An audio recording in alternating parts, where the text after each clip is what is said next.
Hello बच्चों, कैसे हो? बढ़िया। आप बढ़िया तो मैं भी बढ़िया। तो देखो बच्चों, आज हमें क्या पढ़ाई करनी है। आज हम स्टार्ट करने जा रहे हैं कक्षा 12 का बोर्ड एग्जाम के लिए रिवीजन। तो आज से आपको रिवीजन के वीडियो मिलते रहेंगे और एक निश्चित क्रम में मिलते रहेंगे। और हम पढ़ने जा रहे हैं कक्षा 12 रसायन विज्ञान, और ये रिवीजन का पहला लेक्चर है।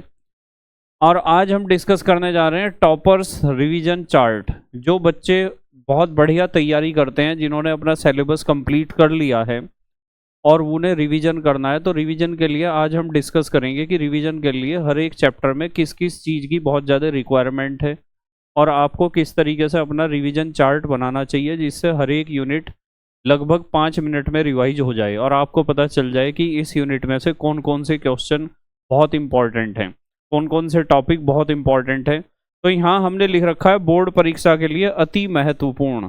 तो ये बोर्ड के एग्ज़ाम के लिए बहुत इंपॉर्टेंट है। और मैं आपको फिर दोबारा से रिमाइंड कराना चाहता हूँ कि रिवीजन बैच हम आज से स्टार्ट कर चुके हैं।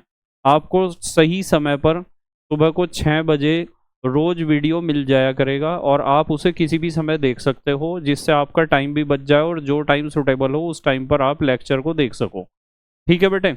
तो रिवीजन आज से हम स्टार्ट कर चुके हैं और मैं आपको बता देता हूं कि आज हमारे पास पहला लेक्चर है रिवीजन का, जिसमें हम डिस्कस करने जा रहे हैं टॉपर्स रिवीजन चार्ट।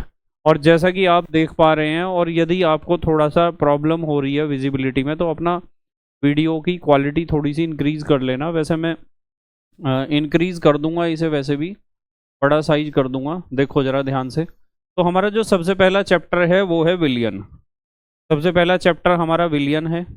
और विलियन में सबसे पहले आपको पता होने चाहिए विलियन के प्रकार, कि विलियन कितने प्रकार के होते हैं। तो सबसे पहले अवयवों की मात्रा के आधार पर आपको एक तो ये चार्ट में ये चीज़ जरूर लिखनी है अपने पेन से। वैसे तो आपको पीडीएफ नोट्स सारे मिल ही जाएंगे, एप्लीकेशन पर सारे पीडीएफ नोट्स मिल जाएंगे रिवीजन में हाइड्रोजन बेस 3.0 के। अवयवों की मात्रा के आधार पर एक तो होता है तनु विलयन और एक होता है सांद्र विलयन। तो तनु विलयन आपको पता है, जिस विलयन में विलेय की मात्रा बहुत कम होती है उसे हम तनु विलयन कहते हैं, और जिस विलयन में विलेय की मात्रा ज़्यादा होती है बहुत, उसे हम कहते हैं सांद्र विलयन। फिर हमें पता होना चाहिए संतृप्त और असंतृप्त विलयन। संतृप्त विलयन कौन सा होता है? जिस विलयन में विलेय की मात्रा अधिकतम होती है उसे संतृप्त विलयन कहते हैं, और असंतृप्त विलयन उसे कहते हैं यदि किसी विलयन में विलेय की मात्रा अधिकतम से कुछ कम है, तो उसे असंतृप्त विलयन आप कह सकते हो। उसके बाद आता है अति संतृप्त विलयन। यह भी पता होना चाहिए। अति संतृप्त विलयन का मतलब एक ऐसा विलयन जिसमें विलेय की मात्रा संतृप्त विलयन से भी ज्यादा हो। ठीक है, उसे हम कहते हैं अति संतृप्त विलयन। फिर उसके बाद आता है विलायकों की भौतिक अवस्था के आधार पर विलयन कितने प्रकार के होते हैं। एक तो होता है गैसीय विलयन। गैसीय विलयन में विलायक गैस अवस्था में होता है, विलेय चाहे किसी भी अवस्था में हो, पर विलायक यदि गैस अवस्था में है तो ऐसे विलयन को हम गैसीय विलयन कहते हैं। द्रव विलयन कौन से होते हैं? ऐसे विलयन जिसमें विलायक द्रव अवस्था में होता है, विलेय चाहे कोई सी भी अवस्था में हो। एक होते हैं ठोस विलयन। ठोस विलयन कौन से होते हैं? जिसमें विलायक ठोस अवस्था में होता है और विलेय चाहे कोई सी भी अवस्था में हो। एक तो ये बात आपको पता होनी चाहिए। उसके बाद आपको पता होना चाहिए विलयन की सांद्रता को नापने के कौन कौन से तरीके हैं। यहाँ लिखा हुआ है विलयन की सांद्रता को ज्ञात करने के तरीके, या विलयन की सांद्रता को व्यक्त करने की विधियां कौन कौन सी हैं। ये देखो विलयन की सांद्रता। अब हम बात करेंगे विलयन की सांद्रता की। ठीक है बेटे। तो विलयन की सांद्रता में एक तो आपको पता होना चाहिए द्रव्यमान प्रतिशत। क्या पता होना चाहिए? द्रव्यमान प्रतिशत। द्रव्यमान प्रतिशत कैसे निकलता है? द्रव्यमान प्रतिशत जब भी आपको ज्ञात करना है तो पदार्थ की मात्रा, पदार्थ का भार ग्राम में बटे विलयन का भार ग्राम में और गुणा 100। प्रतिशत है तो 100 से गुणा करोगे। अब पदार्थ का मतलब यहाँ विलेय है, विलेय का भार बटे विलयन का भार गुणा 100, विलेय का द्रव्यमान बटे विलयन का द्रव्यमान गुणा 100। ऐसे भी लिख सकते हो आप। और आप ऐसे भी लिख सकते हो डब्ल्यू बी, बी माने क्या होता है? विलेय, अपॉन डब्ल्यू टी पूरा विलयन का द्रव्यमान और गुणा 100। और ये द्रव्यमान आप यदि दोनों के लोगे तो दोनों के ग्राम में लो, दोनों के आप किसी भी मात्रक में ले सकते हो, पर आपको द्रव्यमान या भार लेने हैं। तो ये होता है द्रव्यमान प्रतिशत। फिर होता है द्रव्यमान आयतन प्रतिशत। देखो द्रव्यमान प्रतिशत को हम W/W भी कहते हैं और द्रव्यमान आयतन प्रतिशत को हम W/V भी कहते हैं। तो द्रव्यमान आयतन प्रतिशत में ऊपर तो आपको विलेय का द्रव्यमान या भार लेना है ग्राम में, और नीचे लेना है विलयन का आयतन। क्या लेना है? विलयन का आयतन और मिलीलीटर में। ये थोड़ा सा मिसप्रिंट हो रहा क्योंकि ऊपर तो भार है द्रव्यमान और नीचे आयतन है। तो विलेय का भार ग्राम में बटे विलयन का आयतन मिलीलीटर में गुणा 100 से तो गुणा करनी है क्योंकि हमें प्रतिशत लेना है। उसके बाद आता है आयतन प्रतिशत। आयतन प्रतिशत को हम V/V भी कहते हैं। तो इसमें ऊपर तो विलेय का आयतन ml में और नीचे विलयन का आयतन ml में और गुणा 100। ये सिखा रखी हैं सारी बातें। ये तो रिवीजन का एक चार्ट है कि कैसे आप रिवीजन का चार्ट बनाओगे। अंश प्रति मिलियन में सांद्रता। अंश प्रति मिलियन को आप ppm भी कहते हो, ppm पार्ट्स पर मिलियन। तो इसमें विलेय का भार ग्राम में बटे विलयन का भार ग्राम में गुणा 10⁶। आप भार की जगह दोनों के आयतन भी ले सकते हो, मिलीलीटर में गुणा 10⁶। ठीक है, ये 2 फार्मूले मुख्य हैं। वैसे मैंने आपको 4 फार्मूले लिखवा रखे हैं। फिर हमें पता होना चाहिए नॉर्मलता कैपिटल N। नॉर्मलता का मतलब विलेय के ग्राम तुल्यांक बटे विलयन का आयतन मिलीलीटर में गुणा 100। ठीक है, विलयन का आयतन मिलीलीटर में नहीं लीटर में, यहाँ लीटर में आएगा। ये थोड़ी सी मिसप्रिंटिंग हो जाती है, आपको फार्मूले लिखवाए जा चुके हैं पहले से ही, आप ध्यान रखना इन बातों का जो मैं करेक्शन कर रहा हूँ। विलेय के ग्राम तुल्यांकों की संख्या बटे विलयन का आयतन लीटर में गुणा 100। एक चीज इसमें ध्यान रखनी है, विलेय के ग्राम तुल्यांक कैसे निकलते हैं? भार बटे तुल्यांकी भार से। ठीक है, उसके बाद मोलरता पता होनी चाहिए आपको। मोलरता कैपिटल M। विलेय के मोलों की संख्या बटे विलयन का आयतन लीटर में। ठीक है, विलयन का आयतन लीटर में। और यहाँ जो है ना, नॉर्मलता में 100 से गुणा करने की जरूरत नहीं है आपको, जैसे मोलरता में 100 से गुणा करने की जरूरत नहीं है, इसी तरह इसमें। और यदि यहाँ मिलीलीटर में ले रहे आयतन, फिर आप 1000 से गुणा करोगे, पर आपको वो फार्मूला याद ही नहीं रखना है। नॉर्मलता का फार्मूला जो मैंने आपको लिखवाया है वो लिखवाया है भार बटे तुल्यांकी भार गुणा विलयन का आयतन लीटर में। ये वाला फार्मूला मैंने आपको लिखवा रखा है। ठीक है बेटे, उसके बाद मोलरता आ गई, और मोलरता के बाद फिर मोलरता तो देख लिया आपने। मोलरता का क्या फार्मूला है? मोलरता का फार्मूला यह है विलेय के मोलों की संख्या बटे विलयन का आयतन लीटर में। आप ऐसे भी लिख सकते हो, मोलों की संख्या को हम भार बटे अणुभार कहते हैं, भार बटे अणुभार गुणा विलयन का आयतन लीटर में। ठीक है, भार विलेय का है तो WB कह सकते हो, अणुभार विलेय का है तो MB कह सकते हो, विलयन का आयतन है तो VT कह सकते हो लीटर में।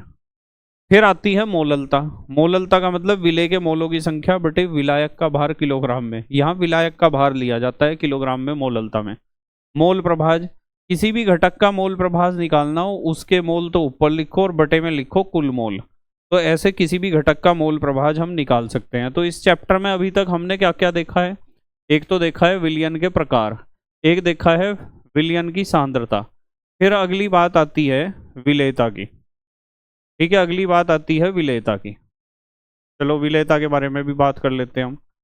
विलेयता तो पता है कि किसी भी पदार्थ की एक निश्चित मात्रा में, कोई भी विलायक है उसके निश्चित आयतन में आप कितना ज़्यादा से ज़्यादा विलेय घोल सकते हो, उसे ही हम विलेयता कहते हैं।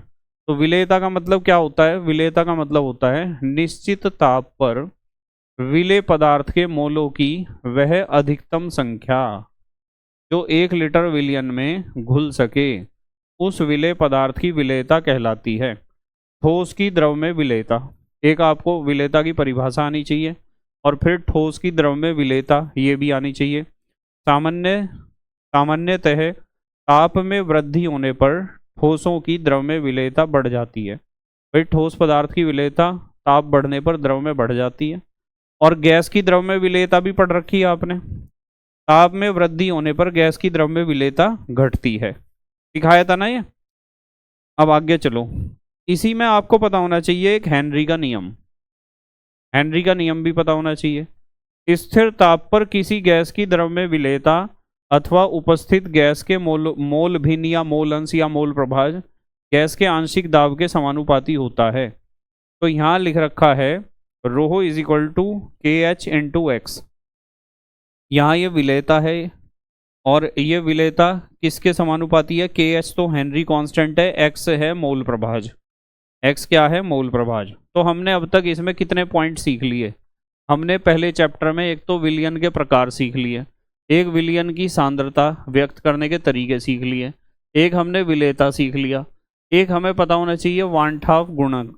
वांठाव गुणक क्या होता है ये भी पता होना चाहिए। थोड़ा सा इसे बड़ा कर देता हूँ। वांठाव गुणांक भी आप इसे कह सकते हो, वांठाव गुणक भी आप इसे कह सकते हो। देखो क्या होता है वांठाव गुणांक। वांठाव गुणांक को हम आई से प्रदर्शित करते हैं, आई से। किसी पदार्थ के अणु संख्या गुणधर्मों के प्रेक्षित तथा परिकलित या अपेक्षित मानों का जो अनुपात होता है उसे हम वांठाव गुणांक कहते हैं। आई से इसे प्रदर्शित करते हैं। तो प्रेक्षित मतलब आपको देखना है प्रेक्षित मान कितना है और परिकलित मान कितना है। कैलकुलेशन करने पर कितना आया और वैसे कितना आया, प्रैक्टिकल करने पर जब हमने ऑब्जर्वेशन करा तो कितना आया। उसके बाद हम पढ़ेंगे विलयन के अणु संख्या गुणधर्म। तो विलयन के अणु संख्या गुणधर्म देख लेते हैं। देखो विलयन के अणु संख्या गुणधर्म या कॉलिगेटिव प्रॉपर्टी।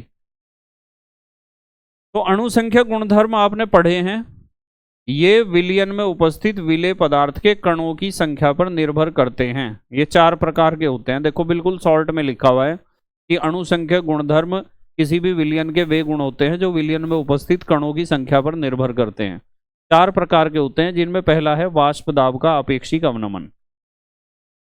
तो आपको पता है किसी वाष्पशील विलायक में अवाष्पशील विलेय के घोले जाने पर वाष्प दाब में हुए अवनमन यानी कमी तथा शुद्ध विलायक के वाष्प दाब का जो अनुपात है, कितनी कमी हुई वो तो ये है पी नॉट माइनस पी, और शुद्ध विलायक का वाष्प दाब है पी नॉट। ठीक है। तो यहाँ लिखा हुआ है कि किसी वाष्पशील विलायक में जैसे पानी में अवाष्पशील विलेय के घोले जाने पर, जैसे ग्लूकोज के घोले जाने पर, यूरिया के घोले जाने पर वाष्प दाब में हुए अवनमन तथा शुद्ध विलायक के वाष्प दाब का जो अनुपात है उसे वाष्प दाब का आपेक्षिक अवनमन कहते हैं। और इसे आप ऐसे लिखोगे P nought minus P upon P nought is equal to X B. ठीक है, क्या लिखोगे? X B. और ये जो है राउल्ट का नियम भी है, वाष्प दाब में अपेक्षिक अवनमन विलेय के मोल प्रभाज के बराबर होता है। यही तो है राउल्ट का नियम। तो एक तो आपको पता होना चाहिए अणु संख्या गुणधर्म में वाष्प दाब का अपेक्षिक अवनमन। और हम इसे ऐसे भी लिखते हैं, ऐसे भी लिख सकते हैं इसे P minus P S upon P, और ये है मोल प्रभाज विलेय का। ठीक है।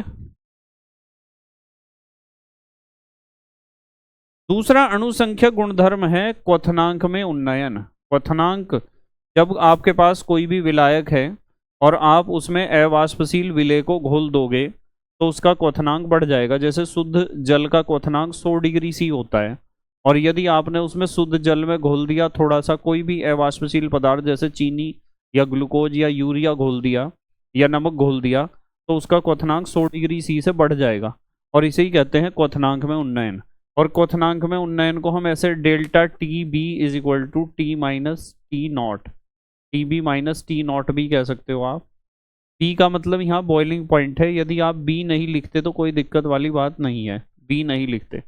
Delta T is equal to T minus T not.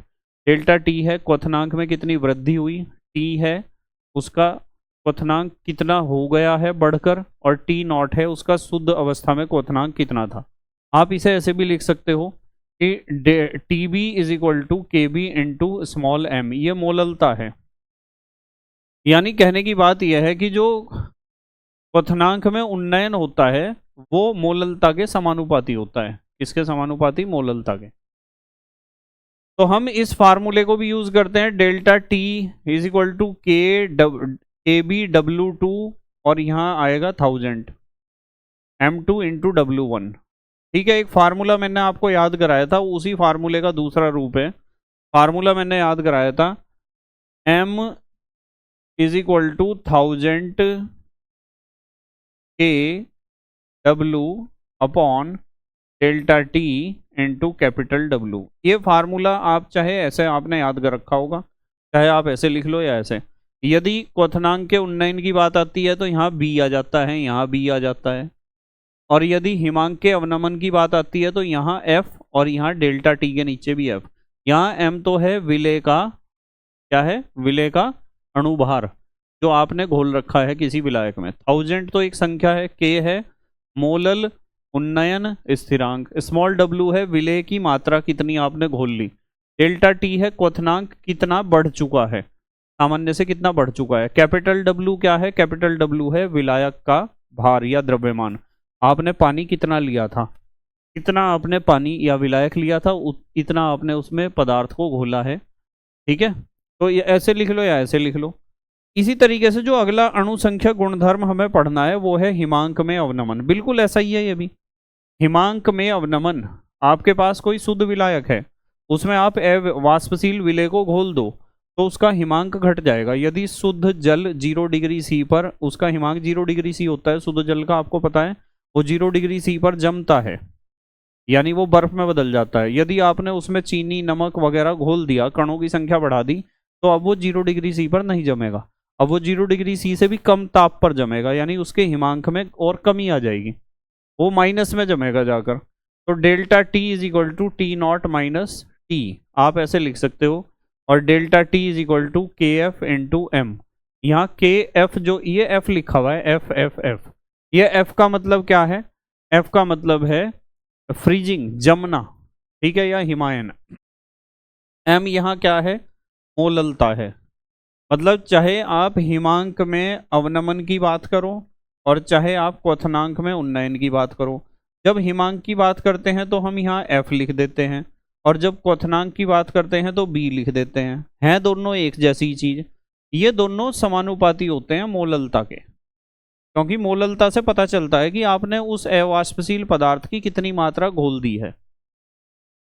ठीक है, तो delta T is equal to K W2, यहाँ 1000 आना चाहिए, M2 इंटू W1। ठीक है, यहाँ डेल्टा टी क्या है, ये क्वथनांक में उन्नयन होगा यदि यहाँ बी लिखा हुआ, या फिर हिमांक में अवनमन होगा यदि यहाँ एफ लिखोगे आप। के बी या के एफ, के बी है तो मोलल उन्नयन स्थिरांक है और के एफ है तो मोलल अवनमन स्थिरांक है। W2 है विलेय का भार या विलेय का द्रव्यमान या उस अवाष्पशील पदार्थ का द्रव्यमान जो आपने घोल दिया है विलायक में। M2 क्या है, M2 क्या है, M2 है उसकी मात्रा, ठीक है, उसका सॉरी M2 है उसका मॉलिक्यूलर वेट, अणु भार, जो पदार्थ आपने घोल दिया पानी में। और W1 क्या है, W1 है विलायक का भार, कितने ग्राम कितने किलोग्राम विलायक आपने लिया था, कितना ग्राम विलायक लिया था। चौथा जो अणुसंख्यक गुणधर्म है वो है परासरण दाब। आपको पता है कि परासरण की क्रिया को रोकने के लिए विलयन पर लगाया गया अतिरिक्त न्यूनतम दाब परासरण दाब कहलाता है। जब आपके पास शुद्ध विलायक है और एक विलयन है और दोनों को आपने अर्धपारगम्य झिल्ली द्वारा अलग अलग कर दिया, तो परासरण की क्रिया शुद्ध विलायक से विलयन की तरफ होने लगेगी। और उस परासरण की क्रिया को रोकने के लिए आप विलयन पर जितना अतिरिक्त दाब लगाओगे ना, उस अतिरिक्त दाब का नाम ही परासरण दाब है, उसका नाम ही परासरण दाब है। ठीक है बेटे, तो हमने अभी तक इस चैप्टर में जो चार्ट देखा विलयन का, विलयन के प्रकार देखे, विलयन की सांद्रता को नापने के तरीके सीखे और विलेयता देखी और वांठाप गुणांक और विलयन के अणुसंख्यक गुणधर्म। अब एक इंपॉर्टेंट चीज और रह जाती है इसमें, जिसे कहते हैं हम राउल्ट का नियम। ये इंपॉर्टेंट है राउल्ट का नियम भी। वैसे राउल्ट के 2 नियम है, दोनों आपको आने चाहिए। एक राउल्ट का नियम हमने पढ़ लिया अभी अणुसंख्यक गुणधर्म में, जो सबसे पहला पढ़ा था कि विलायक के वाष्प दाब में आपेक्षिक अवनमन विलेय के मोल प्रभाज के बराबर होता है। ये राउल्ट का नियम है और ये भी राउल्ट का नियम है जो अब हम पढ़ने जा रहे हैं, राउल्ट का नियम। ये 2 द्रव द्रव विलयन, द्रव द्रव पदार्थों के विलयन पर आधारित राउल्ट का नियम है। किसी निश्चित ताप पर विलयन में उपस्थित प्रत्येक वाष्पशील अवयवी घटक का आंशिक वाष्प दाब विलयन में उसके मोल प्रभाज के समानुपाती होता है, यानी Pa समानुपाती XA। घटक A का जो आंशिक वाष्प दाब है वो उसके मोल प्रभाज, X का मतलब मोल प्रभाज, घटक A के मोल प्रभाज के समानुपाती होगा। आप इस समानुपाती या अनुक्रमानुपाती के निशान को हटाकर जब बराबर का निशान लगाते हो तो यहाँ एक कांस्टेंट लगता है Pa नॉट, तो Pa is equal to Pa nought XA। और इसी तरह दूसरा जो घटक है B है, PB is equal to PB nought XB होगा।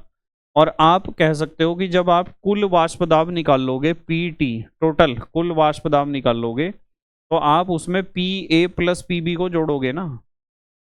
और पी ए का वैल्यू क्या है, पी ए का ये है P A nought X A, और पी बी का है P B nought X B. तो पी टी कुल वाष्प दाब होगा P A nought X A plus P B nought X B.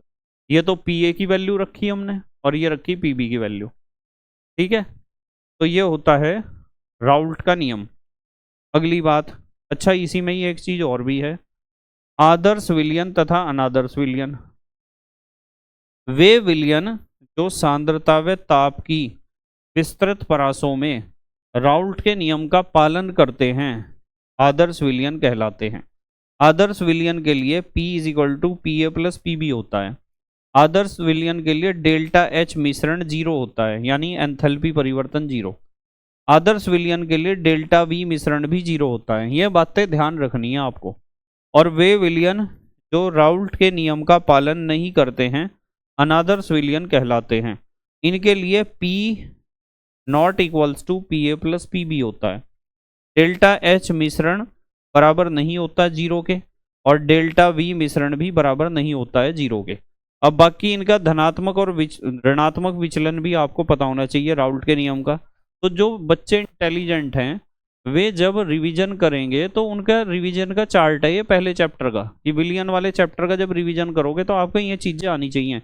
इन्हें आप एक पेज पर लिख सकते हो। ये चीज़ देखते ही आपको पूरे चैप्टर का समझ में आ जाएगा कि इसमें क्या क्या चीज़ हैं जो हमें आनी चाहिए। इसी क्रम में हम स्टार्ट करते हैं अपना दूसरा चैप्टर, जिसे हम कहते हैं वैद्युत रसायन।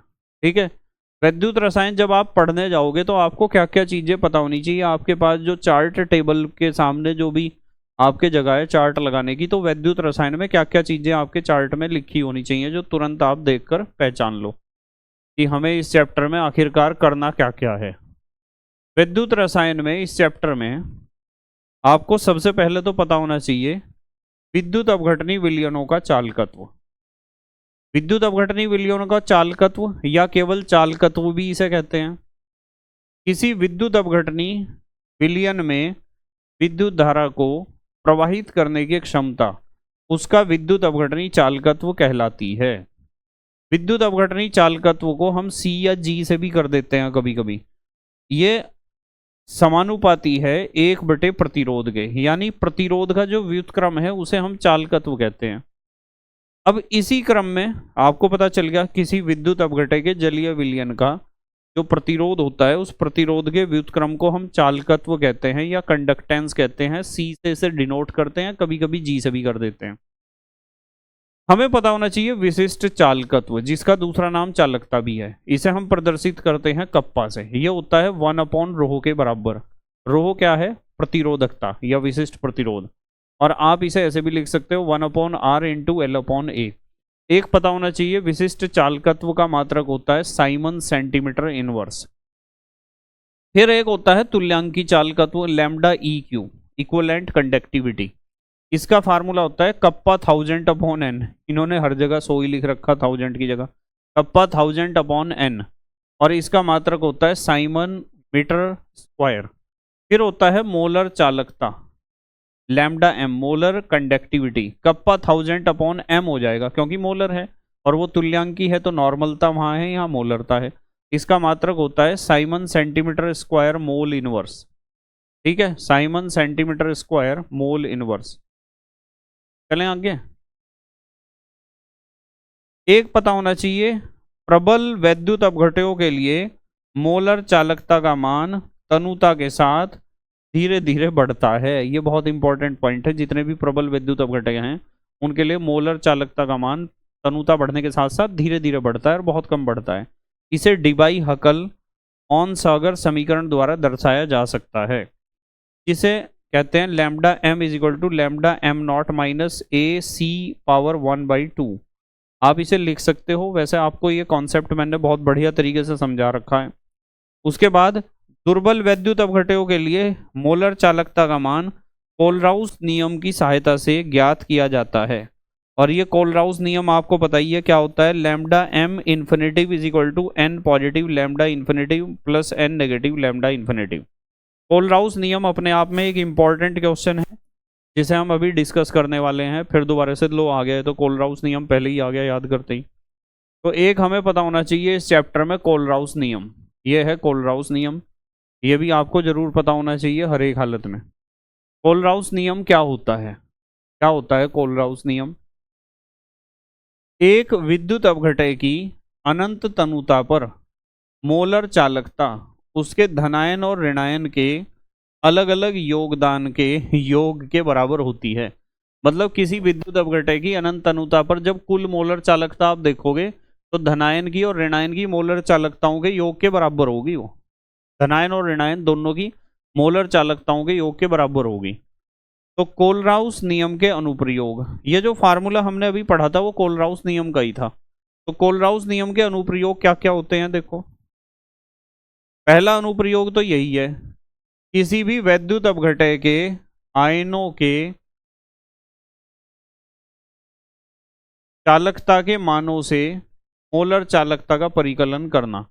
तो जैसे आपके पास कोई भी विद्युत अपघटय है, HAC कहा इन्होंने, इसे HAC कहा, तो लैम्डा m नॉट कह दो या लैम्डा m इन्फिनिटी भी कह सकते हैं। अनंत तनुता पर मोलर चालकता पूरे विलियन की निकालनी, तो आपको क्या करना पड़ेगा कि हमें lambda m HCl plus lambda m NaC minus lambda m NaCl। AC का मतलब एसीटेट होता है। जैसे ये लिखा हुआ है ना HAC, इसका मतलब है CH3COOH। AC का मतलब एसीटेट, CH3COO आयन को एसीटेट आयन कहते हैं। और किसी दुर्बल वैद्युत अपघटय के वियोजन की मात्रा भी आप निकाल सकते हो, alpha is equal to lambda m upon lambda m nought, तथा वियोजन स्थिरांक k is equal to C alpha square upon 1 minus alpha का मान ज्ञात करने में। ये दो इसके अनुप्रयोग है, इन्हें आपको याद करके जाना है बिल्कुल। आगे चलते हैं। तो कोलराउस का नियम भी, ये तो चार्ट है जो आपको याद दिलाएगा कि कौन कौन से टॉपिक हमें करने हैं पक्के, बिल्कुल। ये चार्ट है जिसमें बहुत शॉर्ट में समझाई गई है सारी बात। वैसे आपने डिटेल में इन चीज़ों को पढ़ रखा है।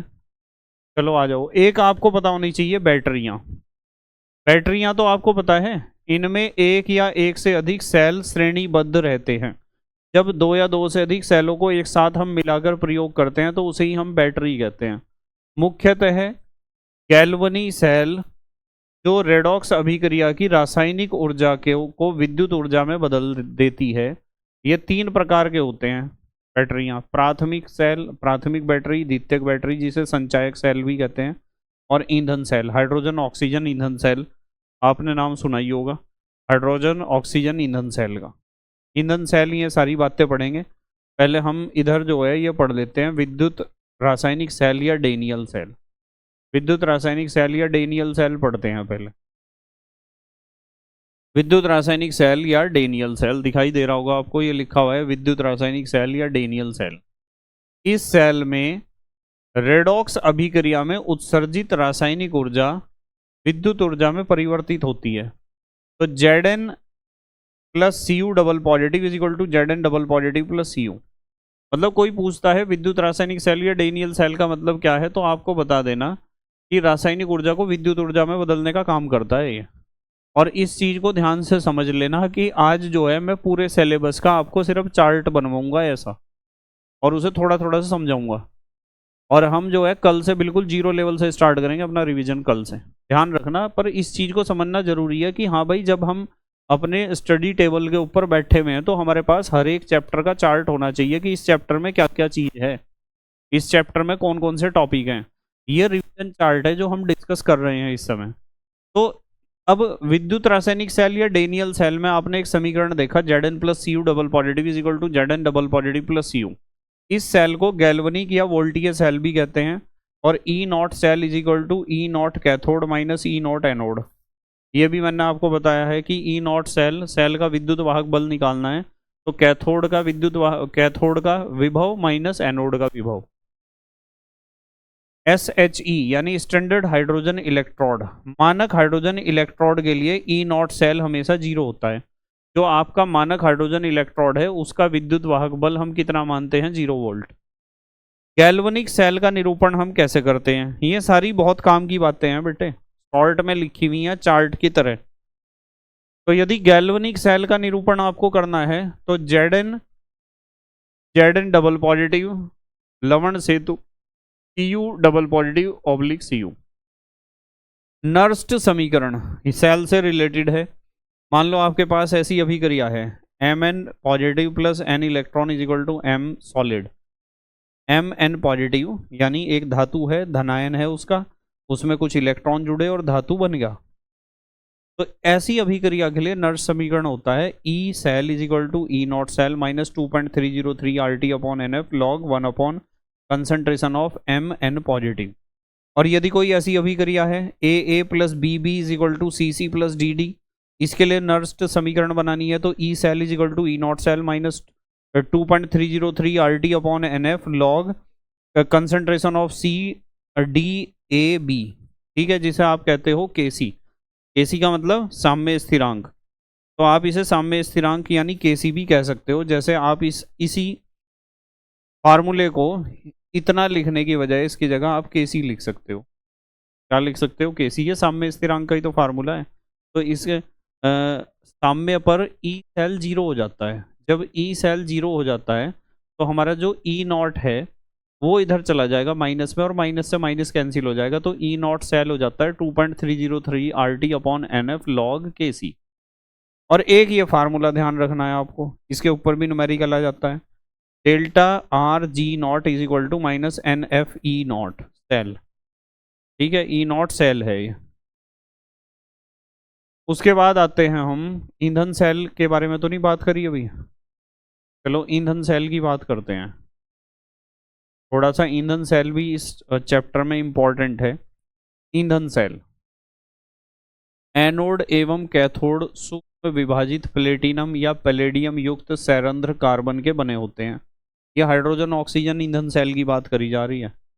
ये प्रदूषण मुक्त सेल हैं तथा ईंधन की आपूर्ति जब तक होती रहती है ये काम करते रहते हैं, तो ऐसे होते हैं ईंधन सेल। और फिर ईंधन सेल के बाद हमें क्या पढ़ना है? विद्युत अपघटन। क्या पढ़ना है? विद्युत अपघटन। तो विद्युत अपघटन तो आपको पता ही है, विद्युत धारा के द्वारा विद्युत अपघटय के विघटन की क्रिया विद्युत अपघटन कहलाती है। इसमें विद्युत ऊर्जा को रासायनिक ऊर्जा में परिवर्तित किया जाता है। और इसी में आते हैं फिर फैराडे के नियम। फैराडे का पहला नियम जो है उसका फार्मूला है W अनुक्रमानुपाती Q। Q है आवेश की मात्रा। आप इसे अनुक्रमानुपाती के निशान को हटाकर जब बराबर का निशान लगाओगे तो W is equal to Z Q. W वो पदार्थ की मात्रा है जो कैथोड या एनोड पर इकट्ठा हुई है, एकत्र हुई है। Z विद्युत रासायनिक तुल्यांक है। Q है प्रवाहित आवेश। अब W is equal to Z Q में Z ऐसे निकलता है E अपॉन 96,500, ठीक है। दूसरा नियम यह है W1 upon W2 is equal to E1 upon E2। और E का मतलब ये है 96,500 इंटू जेड, यहीं से ही तो आया है। तो ये होता है बेटे विद्युत अपघटन की क्रिया। और उसके बाद आपको एक इंपॉर्टेंट चीज इसमें आती है संक्षारण। नम वायु के संपर्क में आने पर सतह की धातु का क्षरण यानी नष्ट होना संक्षारण कहलाता है। यह एक ऑक्सीकरण प्रक्रम है। लोहे पर जंग लगना, तांबे पर हरी परत का निर्माण आदि संक्षारण के उदाहरण हैं। तो इस तरीके से हमारा जो दूसरा चैप्टर है वो हो जाता है। दूसरे चैप्टर का चार्ट जब बनाओगे आप विद्युत रसायन का, तो उसमें ये बातें आपको जरूर आनी चाहिए, इनका ध्यान होना चाहिए कि ये चीज़ें हैं हमारे दूसरे चैप्टर में। अब आते हैं हम अपने तीसरे चैप्टर पर जिसका नाम है रासायनिक बलगतिकी या केमिकल काइनेटिक्स। अब इसके चार्ट में आपको क्या क्या चीज़ें लिख कर रखनी है अपने पास, ठीक है। चाहे तो मेरा जो ये PDF है इसका PDF का प्रिंट आउट निकाल कर आप अपने टेबल पर लगा सकते हो। देखो रासायनिक बलगति में सबसे पहले आपको पता होना चाहिए अभिक्रिया की दर या वेग। इकाई समय में किसी भी अभिकारक या उत्पाद की सांद्रता में होने वाले परिवर्तन को अभिक्रिया की दर या वेग कहते हैं। अभिक्रिया की दर delta C upon delta C। Delta C का मतलब सांद्रता में परिवर्तन, चेंज इन कंसंट्रेशन। अब इसके बाद जो है जब दर या वेग का आपको पता चल गया, तो दर या वेग तो कई प्रकार के होते हैं। एक पता होना चाहिए आपको औसत दर या वेग। औसत दर या वेग क्या होता है? किसी निश्चित समय अंतराल डेल्टा टी में अभिकारक या उत्पाद की सांद्रता में हुए परिवर्तन डेल्टा सी की को औसत वेग या दर कहते हैं। तो R average equal to delta concentration of R upon delta T. एक निश्चित समय अंतराल में अभिकारक या उत्पाद की सांद्रता में जो परिवर्तन हुआ उसे हम कहते हैं औसत वेग, R average, average rate of reaction. एक होता है तात्क्षणिक वेग, आर इंस्टेंटेनियस, आर इंस्टेंटेनियस कहते हैं इसे। किसी निश्चित समय पर अभिकारक या उत्पाद की सांद्रता में होने वाले परिवर्तन की दर को तात्क्षणिक वेग या दर कहते हैं। D R upon D T या D P upon D T भी कह सकते हो। आर का मतलब रिएक्टेंट है, पी का मतलब प्रोडक्ट है। ये जो आर और पी लिखे गए इन्हें आपको बड़े ब्रैकेट में लिखना चाहिए था, क्योंकि जब हम किसी भी संकेत को बड़े ब्रैकेट में लिखते हैं तो उसका मतलब होता है सांद्रता या मोलर द्रव्यमान। उसके बाद हमें पता होना चाहिए वेग नियम या दर व्यंजक। याद है ना आपको, किसी अभिक्रिया का वेग उसके अभिकारकों की सांद्रताओं के गुणनफल के समानुपाती होता है। तो अभिक्रिया का वेग यानी plus minus D X upon D T अनुक्रमानुपाती होता है कंसंट्रेशन ऑफ ए की power X into concentration of B की पावर वाई। और ये जो घात एक्स और वाई लगेंगी ये प्रयोगशाला में लगेंगी, लैब में जाकर। यानी ये जो वेग नियम है वो एक प्रैक्टिकल रूल है, थियोरेटिकल रूल नहीं है। थियोरेटिकल रूल देने वाले दो वैज्ञानिक थे, गुलबर्ग और बागे, जिन्होंने द्रव्य अनुपाती क्रिया नियम दिया था, वो गलत था बिल्कुल। उसके बाद है अभिक्रिया की कोटि। एक अभिक्रिया की कोटि पता होनी चाहिए आपको। अभिक्रिया की कोटि, थोड़ा जूम कर लेता हूं इसे।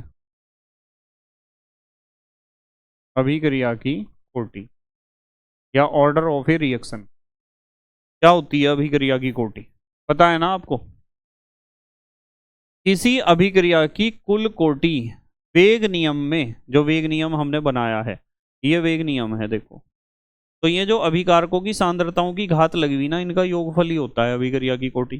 किसी अभिक्रिया की कुल कोटि वेग नियम में उपस्थित सभी अभिकारकों की सांद्रताओं के घातों के योग के बराबर होती है।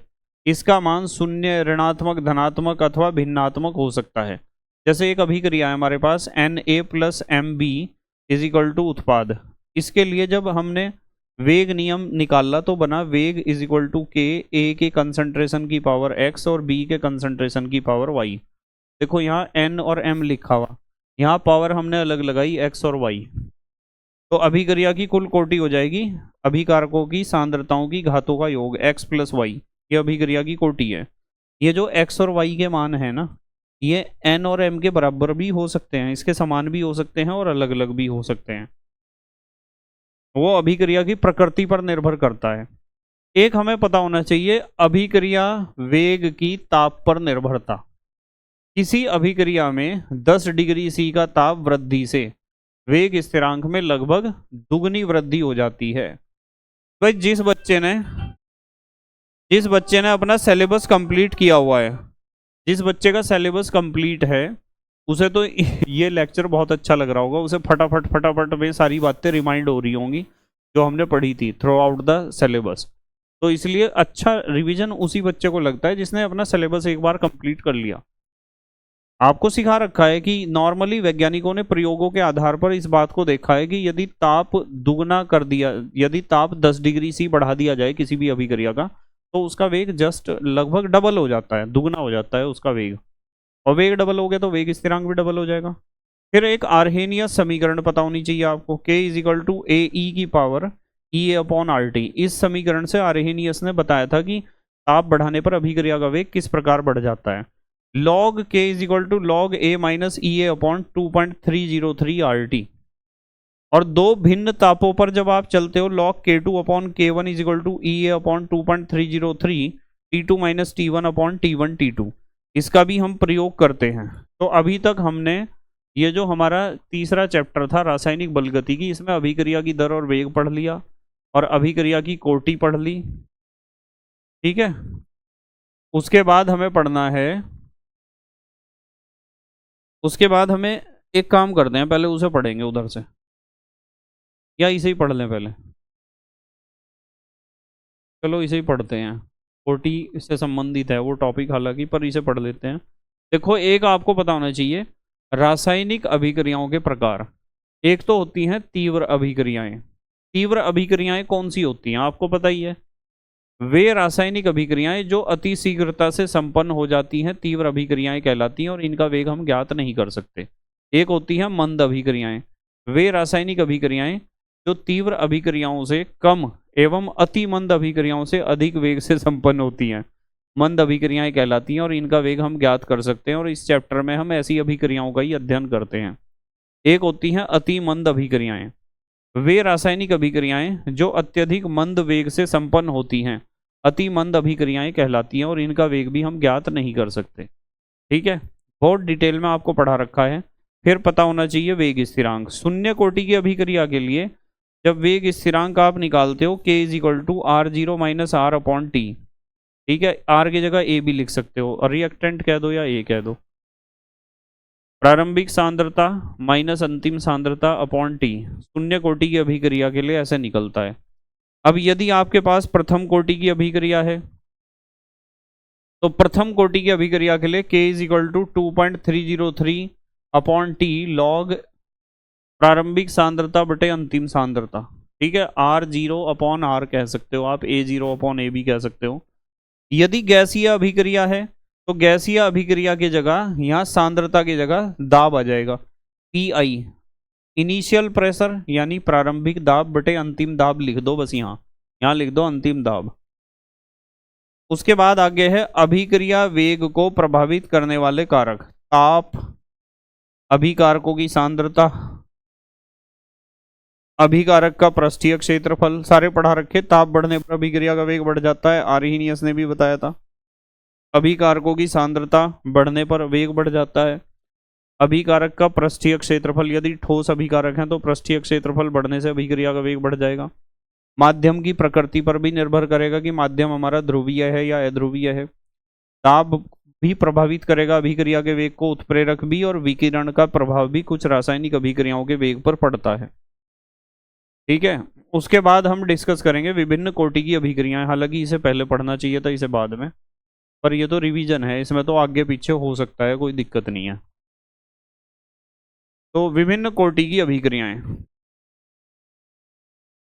विभिन्न कोटि की अभिक्रियाओं में एक तो होती है शून्य कोटि की अभिक्रियाएं। हमारे कोर्स में दो ही हैं बस, शून्य कोटि की और प्रथम कोटि की अभिक्रियाएं हैं हमारे कोर्स में, और कुछ नहीं है।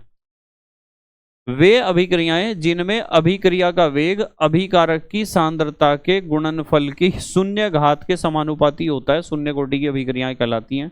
D R upon D T is equal to K into R की रिएक्टेंट के कंसंट्रेशन की पावर 0 है। देखो शून्य कोटि की अभिक्रिया है, तो एक तो शून्य कोटि की अभिक्रिया आपको पता होनी चाहिए और एक पता होनी चाहिए प्रथम कोटि की अभिक्रिया। प्रथम कोटि की अभिक्रिया वे अभिक्रियाएं जिनमें अभिक्रिया का वेग अभिकारक अणुओं की सांद्रताओं के गुणनफल की प्रथम घात के समानुपाती होता है, प्रथम कोटि की अभिक्रियाएं कहलाती हैं। Minus D R upon D T is equal to K into concentration of R. छोटा ब्रैकेट बाहर लगाने की जरूरत नहीं है। उसके बाद एक हमें पता होना चाहिए अभिक्रिया की आणविकता। जैसे कोटि पता है, आणविकता भी पता होनी चाहिए।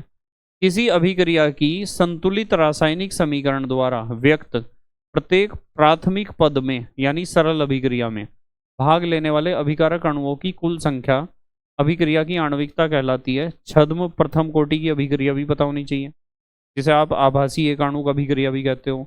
यह दो अभिक्रियाओं वाली अभिक्रिया होती है जिसमें दो अभिक्रियकों यानी दो अभिकारक होने चाहिए, रिएक्टेंट्स दो होने चाहिए। थोड़ा सा मिसप्रिंट हो रहा है यहाँ, जिसमें एक अभिक्रियक आधिक्य में होता है। इनकी आणविकता 2 लेकिन कोटि 1 होती है। तो ऐसी रासायनिक अभिक्रिया या ऐसी सरल रासायनिक अभिक्रिया जिसकी कोटि तो 1 होती है पर आणविकता 1 से अधिक होती है, उसे कहते हैं आभासी एकाणुक अभिक्रिया या छद्म प्रथम कोटि की अभिक्रिया। उसके बाद एक पता होना चाहिए आपको संघटवाद जरूर। ठीक है, कॉलिजन थ्योरी, संघटवाद। संघटवाद में आपको क्या पता होना चाहिए, देखो थोड़ा सा जूम कर देता हूं इसे। संघटवाद अभिकारक अणुओं के मध्य रासायनिक अभिक्रिया होने के लिए यह आवश्यक है कि अणुओं के मध्य टक्कर यानी संघट हो, जिसके फलस्वरूप पुराने आबंध टूटे और नए आबंधों का निर्माण हो। पुराने बॉन्ड तो इसमें टूट जाते हैं और नए बॉन्ड बनते हैं, और इसे ही हम कहते हैं संघट थ्योरी या संघट सिद्धांत या कॉलिजन थ्योरी। तो ये था हमारा तीसरा चैप्टर। इसका चार्ट कैसे बनाना है वो मैंने आपको बता दिया। अब आ जाते हैं हम अगले चैप्टर पर अपने। नंबर 4, चैप्टर नंबर 4 है ये, जिसे हम कहते हैं डी एवं एफ ब्लॉक के तत्व। डी एवं एफ ब्लॉक के तत्व में हमें क्या क्या चीजें पता होनी चाहिए। ठीक है, ये तो डी ब्लॉक तत्व हैं। डी ब्लॉक तत्व उनका इलेक्ट्रॉनिक विन्यास, उनके धात्विक गुण, ठीक है, और गलनांक क्वथनांक, उनका गलनांक और क्वथनांक कैसा होता है, और उसके बाद आयनन ऊर्जा, और फिर इलेक्ट्रोड विभव, और फिर आ जाते हैं डी ब्लॉक तत्वों में ऑक्सीकरण अवस्था, रंगीन आयनों का बनना। डी ब्लॉक तत्वों में पोटेशियम डाइक्रोमेट, पोटेशियम परमैंगनेट, और यहाँ आ जाते हैं फिर एफ ब्लॉक तत्व उधर। तो हम डी ब्लॉक से ही स्टार्ट करते हैं। चलो हम करते हैं डी ब्लॉक से स्टार्ट, यहाँ से स्टार्ट करते हैं। डी ब्लॉक और एफ ब्लॉक दोनों के बारे में बात करेंगे। सबसे पहले डी ब्लॉक के तत्व के बारे में बात करते हैं। डी ब्लॉक के तत्वों में n-1 डी उपकोष अपूर्ण होते हैं, इन्हें संक्रमण तत्व कहते हैं। ठीक है, उसके बाद यदि कोई पूछता है डी ब्लॉक तत्वों का इलेक्ट्रॉनिक विन्यास बताओ, तो इस ब्लॉक के तत्वों का सामान्य इलेक्ट्रॉनिक विन्यास क्या होता है। देखो, n-1 डी में 1 से 10 इलेक्ट्रॉन, ns में 1 से 2 इलेक्ट्रॉन, ये इनका इलेक्ट्रॉनिक विन्यास होता है। अब यदि हम बात करें डी ब्लॉक तत्वों के धात्विक गुण की, तो डी ब्लॉक के सभी तत्व धातु होते हैं। ये उच्च तनन सामर्थ्य, उच्च तापीय स्थायित्व, उच्च विद्युत चालकता व धात्विक चमक वाले होते हैं। तो इसलिए कहते हैं डी ब्लॉक तत्वों के अंदर धात्विक गुण पाया जाता है। और ये बहुत इंपॉर्टेंट पॉइंट है बेटे, ये जिंक कैडमियम मरकरी को छोड़कर सामान्य ताप पर इनकी एक या अधिक प्रारूपी संरचनाएं होती हैं। मतलब जिंक कैडमियम मरकरी को छोड़ दो आप, इन्हें आप संक्रमणीय तत्व नहीं मानते या प्रारूपी संक्रमणीय तत्व नहीं मानते, क्योंकि इनके डी उपकोष पूरे भरे हुए होते हैं इसलिए। उसके बाद बात करते हैं इनके गलनांक व क्वथनांक की। संक्रमण तत्वों के गलनांक तथा क्वथनांक एस तथा पी ब्लॉक तत्वों की तुलना में अत्यंत उच्च होते हैं, जिसके कारण इनके मध्य प्रबलतम बलों की उपस्थिति होती है। ऐसा धात्विक बंध के कारण होता है, क्योंकि धात्विक बंध बहुत मजबूत होता है ना, इसलिए ऐसा होता है। इसलिए इनके गलनांक क्वथनांक ज्यादा होते हैं डी ब्लॉक तत्वों के। फिर आती है बात आयनन ऊर्जा की। किसकी बात आती है? आयनन ऊर्जा। इन तत्वों की आयनन ऊर्जा उच्च होती है और अधिकांश मान एस व पी ब्लॉक तत्वों के मध्य होते हैं। आयनन ऊर्जा को आयनन विभव भी आप कह सकते हो। उसके बाद बात करते हैं एम पॉजिटिव ऑब्लिक एम, मानक इलेक्ट्रोड विभव की बात करते हैं। कॉपर को छोड़कर अन्य 3D श्रेणी के तत्वों के मानक इलेक्ट्रोड विभव ऋणात्मक होते हैं। कॉपर तो उनका तो धनात्मक है, हाइड्रोजन से नीचे है। कॉपर के Cu डबल पॉजिटिव एक्वस में रूपांतरण के लिए आवश्यक ऊर्जा इसकी जलयोजन एंथैल्पी से संतुलित नहीं हो पाती है।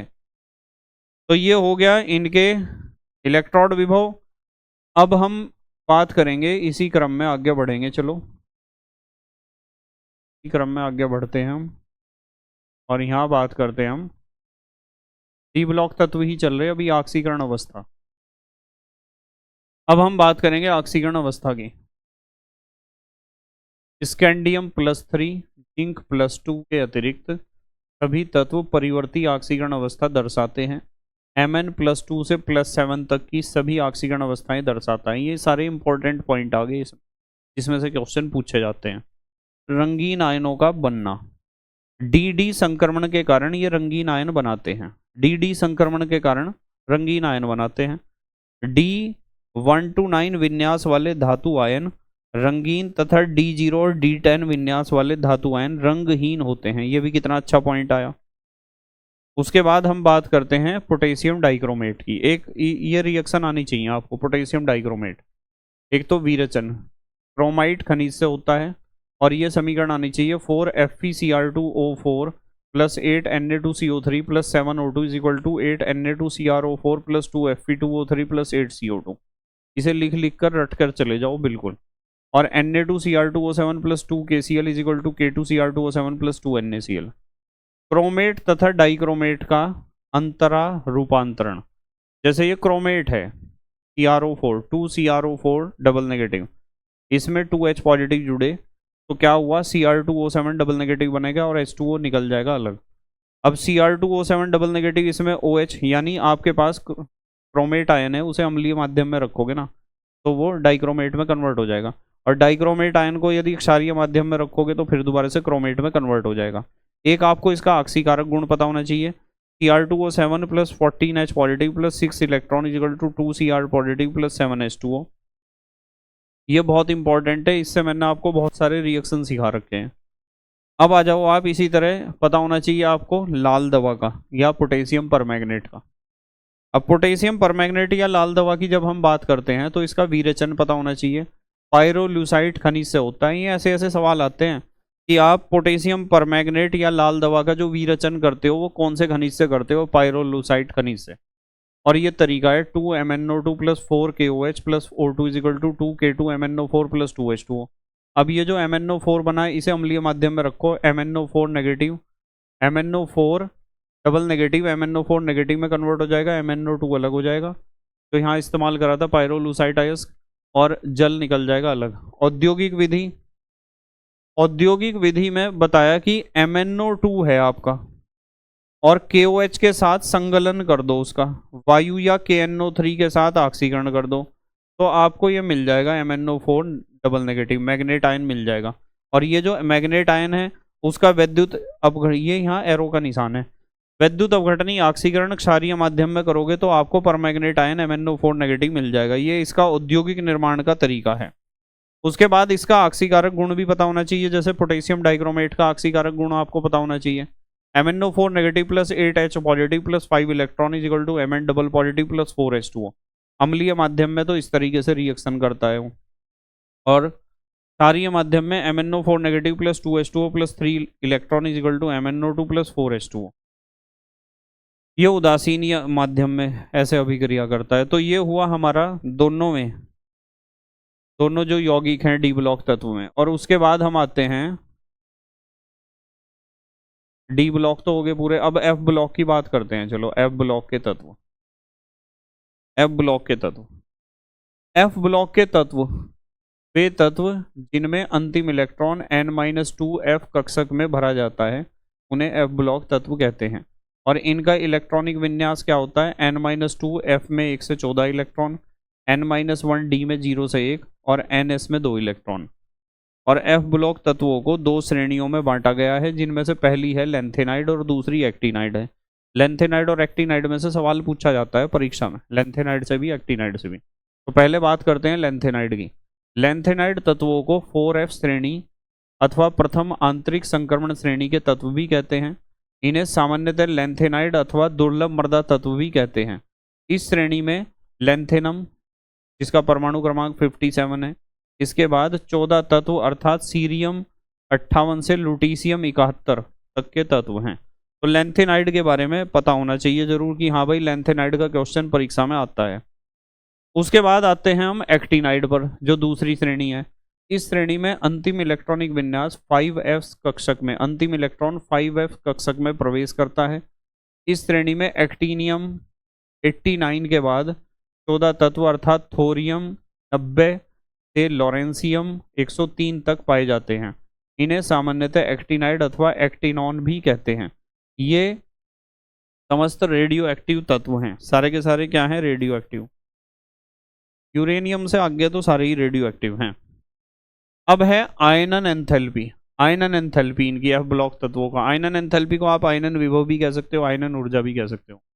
इन तत्वों की आयनन ऊर्जा निम्न होती है, अतः इनका व्यवहार उच्च विद्युत धनात्मक होता है, क्योंकि आसानी से इलेक्ट्रॉन छोड़ देंगे तो उच्च विद्युत धनात्मक तो होंगे ही।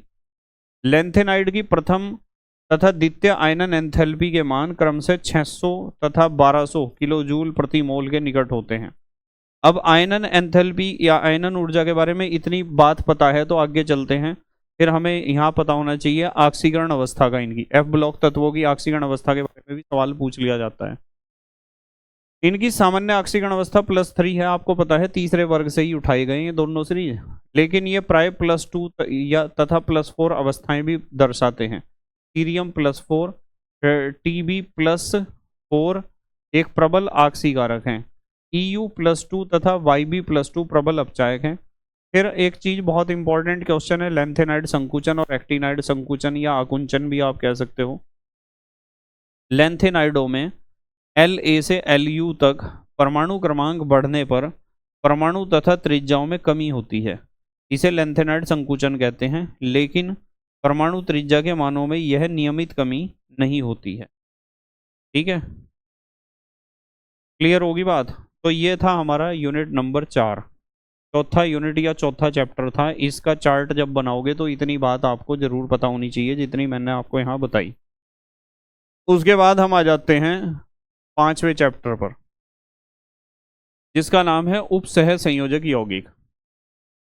यहाँ शब्दावली है, यहाँ संयोजकता आबंध सिद्धांत है। पहले शब्दावली पढ़ेंगे, फिर प्रभावी परमाणु संख्या नियम और इलेक्ट्रॉनिक विन्यास पढ़ेंगे, फिर उपसह संयोजक यौगिकों के बारे में बात करेंगे, फिर समावयवता के बारे में बात करेंगे, कौन कौन सी दिखाते हैं। फिर हम ये दोनों सिद्धांत पढ़ेंगे, संयोजकता आबंध सिद्धांत और फिर क्रिस्टल क्षेत्र सिद्धांत और महत्वपूर्ण इसके अनुप्रयोग। तो इस तरीके से हमें इस चैप्टर का चार्ट बनाना है। वैसे तो चार्ट ये बनाया है, आपको PDF नोट्स मिल जाएंगे एप्लीकेशन पर जहाँ मिलते हैं नॉर्मली। ठीक है, आप बस फटाफट रिवीजन करो, जो जो चीज़ मैं बोल रहा हूँ उसे सुनते रहो ध्यान से। देखो, उपसह संयोजक यौगिक ये हमारा लास्ट चैप्टर है पहली बुक का। उपसह संयोजक यौगिकों की कुछ शब्दावली है जिसका बहुत ज़्यादा इस्तेमाल होता है। ये सवाल भी पेपर में आते हैं वेरी शॉर्ट में। जैसे यहाँ एक क्वेश्चन दे रखा है केंद्रीय धातु परमाणु, आपको पता ही है क्या होता है, इसमें Cu है केंद्रीय धातु परमाणु।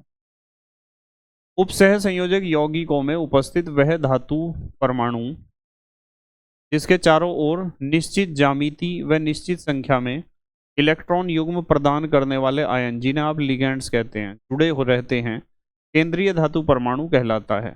उदाहरण CuH2O4SO4 tetra aqua cupric sulphate में Q डबल पॉजिटिव आयन केंद्रीय धातु आयन है। आप केंद्रीय धातु आयन कह दो या केंद्रीय धातु परमाणु कह दो, एक ही बात है, इस चीज से कोई फर्क नहीं पड़ता। आ जाओ आगे। अब पता होना चाहिए उपसह संयोजक परिसर, जो बड़े ब्रैकेट में लिखा होता है, जिसमें केंद्रीय धातु परमाणु होता है और लिगेंड्स होते हैं। उपसह संयोजक यौगिकों में विद्युत रूप से आवेशित या उदासीन वह परिसर जिसमें धातु परमाणु आयन के चारों ओर निश्चित संख्या व निश्चित ज्यामिति में लिगेंड्स जुड़े होते हैं, यानी धातु केंद्रीय धातु आयनों और लिगेंड्स हो। उदाहरण FeCN6-4 उपसह संयोजक परिसर है एक। ठीक है, कोऑर्डिनेशन एंटिटी भी कहते हैं इसे, कोऑर्डिनेशन स्फीयर भी कहते हैं, मंडल भी कहते हैं, उपसह संयोजक मंडल। लिगेंड उपसह संयोजक यौगिकों में केंद्रीय धातु परमाणु से सीधे जुड़ा हुआ वह समूह जो इलेक्ट्रॉन युग्म प्रदान करता है, लिगेंड कहलाता है। ठीक है, उदाहरण FeCN6-4 संकुल आयन में 6 साइनाइड या साइनो लिगेंड उपस्थित हैं। लिगेंड एक दंतुर, जैसे ये दोनों एक दंतुर हैं, इनके पास एक ही धाता परमाणु है। द्विदंतुर, ये दोनों कैसे हैं, द्विदंतुर हैं, इथाइलिन डाइअमीन और ऑक्सीलेटो। अथवा बहुदंतुर EDTA, ethylene diamine tetra acetato हो सकते हैं। NO2 नेगेटिव, SCN नेगेटिव उभयदंती लिगेंड है। उभयदंती लिगेंड कौन से होते हैं, जिनके पास एक से ज्यादा दाता परमाणु हो और वे एक समय में किसी एक परमाणु का ही प्रयोग करते हों इलेक्ट्रॉन पेयर को डोनेट करने के लिए केंद्रीय धातु परमाणु के लिए। फिर है आयन पर आवेश या संकुल अणु। किसी संकुल अणु या आयन पर आवेश उसके अवयवी कणों या आयनों पर उपस्थित आवेशों के योग के बराबर होता है, या बीजगणितीय योग भी कह सकते हो। उदाहरण FeCN6-4 संकुल पर उपस्थित कुल आवेश क्या होगा, इसका कितना होता है, ऑक्सीकरण संख्या +2 है साइनाइड -1 वाले, ये हो जाएगा +2 और -6, ये हो गया -4, इसलिए यहाँ कुल आवेश इतना आया। ठीक है,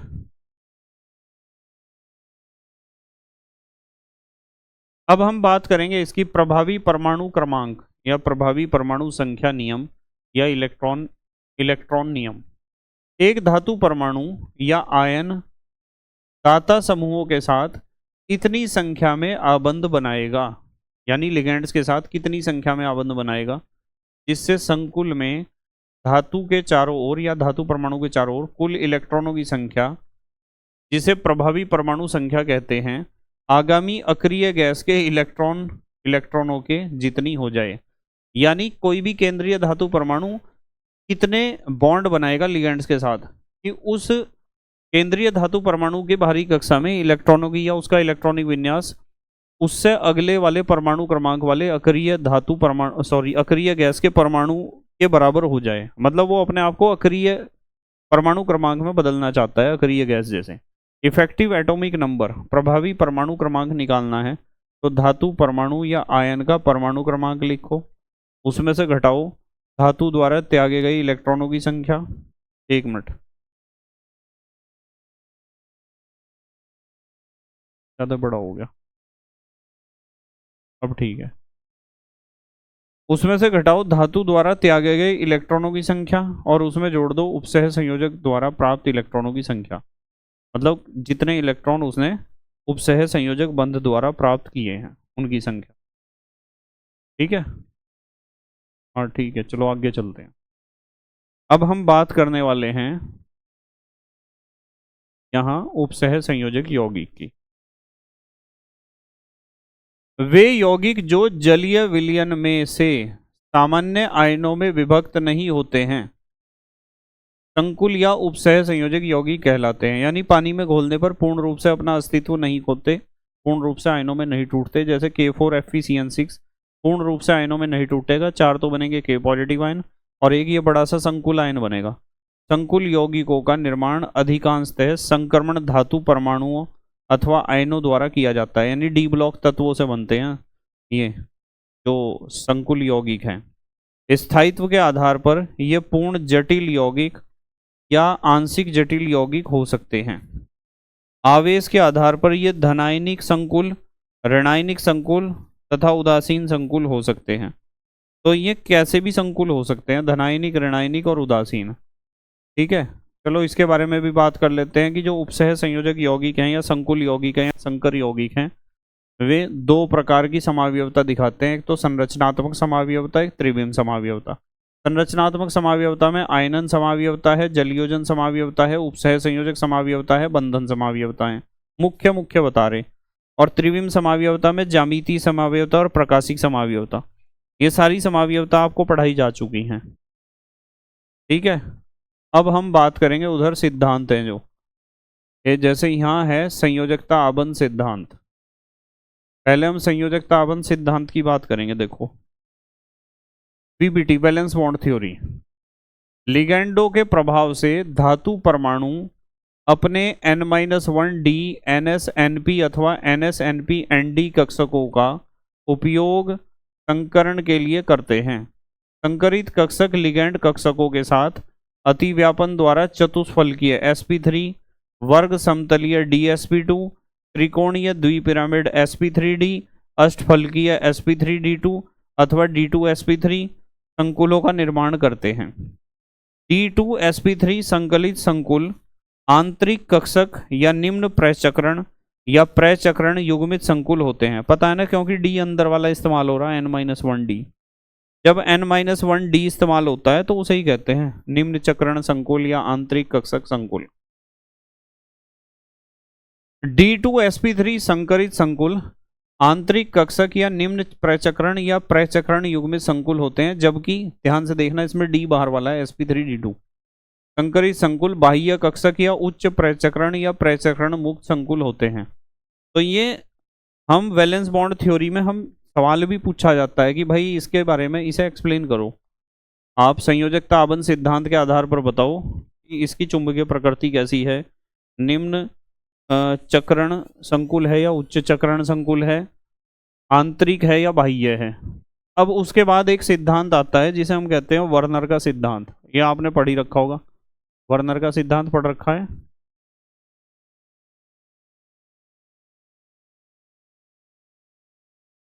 चलो, वर्नर का सिद्धांत, इनके आधार पर उन्होंने उपसह संयोजक यौगिकों के गुणों एवं संरचना की व्याख्या करने के लिए एक सिद्धांत प्रस्तुत किया जिसे वर्नर का सिद्धांत कहते हैं। इसमें प्राथमिक संयोजकता और द्वितीयक संयोजकता का ही जिक्र है पूरे सिद्धांत में। पता होगा आपको। प्राथमिक और द्वितीयक संयोजकता बताई थी इन्होंने। उसके बाद आता है CFT, क्रिस्टल क्षेत्र सिद्धांत या क्रिस्टल फील्ड थ्योरी। इसके अनुसार धातु लिगैंड आबंध आयनित होते हैं। लिगैंड की उपस्थिति में डी कक्षकों की संभ्रंशता समाप्त हो जाने से डी कक्षकों का विपाटन हो जाता है, जिसे अष्टफलकीय संकुलों में 3 निम्न चक्रण T2G कक्षकों DXY, DXZ, DYZ तथा 2 उच्च ऊर्जा EG कक्षकों के 2 समुच्चय बनते हैं। यदि डेल्टा नॉट छोटा हो P से तो युग्मन नहीं होगा तथा उच्च प्रचक्रण संकुल बनेगा, और यदि डेल्टा नॉट बड़ा है P से हो तो युग्मन होगा तथा निम्न प्रचक्रण संकुल बनेगा। यह भी थ्योरी पूरी एक्सप्लेन की जा चुकी है, और हम तो सिर्फ यहाँ इस बारे में बात कर रहे हैं कि आपको जब इस चैप्टर का चार्ट बनाना है तो कैसे बनाना है। आप इसके प्रिंट आउट निकाल लो, चार्ट बनाने की जरूरत ही नहीं है। ये चीज़ आपको एकदम से रिमाइंड करवाएगी कि हाँ, हमें इस चैप्टर में क्या क्या चीज़ बताई गई थी और हमें क्या क्या कितना पता है हमें। जैविक निकाय में क्लोरोफिल मैग्नीशियम का हीमोग्लोबिन Fe का संकुल है। क्लोरोफिल मैग्नीशियम का एक संकुल यौगिक है और हीमोग्लोबिन लोहे का एक संकुल यौगिक है। औषधि में सिस प्लेटिनम संकुल का उपयोग कैंसर के उपचार में किया जाता है। तो ये इसके अनुप्रयोग हैं, थोड़े से इनके बारे में सवाल पूछ लिया जाता है, इसलिए ये भी पता होना जरूरी है। ये इस तरीके से हमारा ये जो चैप्टर था उपसह संयोजक यौगिक का 5वां चैप्टर यानी फर्स्ट बुक का लास्ट चैप्टर, इसका भी हमने चार्ट देख लिया। और अब हम ऑर्गेनिक केमिस्ट्री स्टार्ट कर रहे हैं। इसमें भी बहुत जल्दी जल्दी हम देखेंगे कि हमें ऑर्गेनिक केमिस्ट्री के चार्ट में क्या क्या चीज़ें डिस्कस करनी चाहिए हेलो एल्केन तथा हेलो एरीन में। हेलो एल्केन तथा हेलो एरीन में सबसे पहले हमें यहाँ से स्टार्ट करेंगे। चलो, हेलो एल्केन तथा हेलो एरीन। देखो, थोड़ा सा साइज बढ़ाऊं। चलो पहले इसे देखते हैं, बनाने की विधि, निर्माण की विधियां देखते हैं सबसे पहले। इतना तो ठीक है ना साइज। निर्माण की विधियां, चलो थोड़ा सा और बढ़ा लेते हैं, क्योंकि कुछ बच्चे ऐसे हैं जिनकी इंटरनेट की स्पीड इतनी फास्ट नहीं है। देखो, निर्माण की विधियों में सबसे पहले है अल्कोहल यानी ROH से। ROH अल्कोहल से कैसे बनाते हैं? यदि अल्कोहल के ऊपर आपने HCl का रिएक्शन कर दिया जिंक क्लोराइड की उपस्थिति में तो भी RCl बन जाएगा। RCl को ही तो कहते हैं अल्काइल हैलाइड। और यदि PX3 का रिएक्शन कर दिया अल्कोहल के ऊपर PX3, जैसे PCl3 का या PCl5 का कर दो या SOCl2 का कर दो तो भी आपको RCl मिल जाएगा। और यदि आपने अल्कोहल के ऊपर फास्फोरस की उपस्थिति में X2 यानी हेलोजन का रिएक्शन कर दिया फिर भी आपको RX मिल जाएगा। तो ये तो 3 तरीके तो हैं अल्कोहल से यदि आपको अल्काइल हैलाइड बनाना है या हेलो एल्केन। दूसरा तरीका है एल्कीनों से। एल्कीन किसे कहते हैं? डबल बॉन्डेड हाइड्रोकार्बन पर। यदि आपके पास एल्कीन है, डबल बॉन्ड वाला हाइड्रोकार्बन है, और उसके ऊपर आप हाइड्रोजन आयोडाइड का रिएक्शन कर देते हो तो मार्कोनी-कॉफ के नियम से आपको मिल जाएगा क्या? ये मिल जाएगा आयोडो, जैसे ये प्रोपीन था ना, आयोडो प्रोपेन मिल जाएगा। इसमें मार्कोनी-कॉफ के नियम से ये वाला प्रोडक्ट ज़्यादा बनेगा। ठीक है, नेगेटिव पार्ट कहाँ जुड़ेगा? जहाँ कम हाइड्रोजन है। और जैसे आप HBr का रिएक्शन करते हो तो HBr का रिएक्शन मार्कोनी-कॉफ के नियम से होगा और यहाँ आपको ब्रोमो प्रोपेन मिल जाएगा, 2 ब्रोमो प्रोपेन। तीसरा तरीका है एल्केनों से। एल्केन जैसे मीथेन, मीथेन के ऊपर क्लोरीन का रिएक्शन करते रहो, एक एक हाइड्रोजन हटता रहेगा, उसकी जगह Cl आता रहेगा। जैसे यहाँ एक Cl आ गया, 2 Cl वाला प्रोडक्ट भी मिलेगा, 3 वाला भी, 4 वाला भी। तो ये तो है तरीका। इसके बनाने के तरीके क्या हैं? RX के बनाने के तरीके। उसके बाद इनके रासायनिक गुण भी तो होंगे, रिएक्शन। चलो पहले इसे देख लें या इसे देख लें पहले? चलो इसे देखते हैं। बहु हैलोजन यौगिक, ऐसे यौगिक जिनमें हैलोजन परमाणुओं की संख्या ज़्यादा होती है, बहु हैलोजन यौगिक। वे कार्बनिक यौगिक जिनके अणुओं में एक से अधिक हैलोजन परमाणु उपस्थित होते हैं। उदाहरण CH2Cl2, CCl4, CHI3, CHCl3। यहाँ हैलोजन ज़्यादा हैं संख्या में। जैसे इसमें एक क्लोरोफॉर्म है CHCl3, पहले इसे ही ख़त्म कर देते हैं बॉक्स को।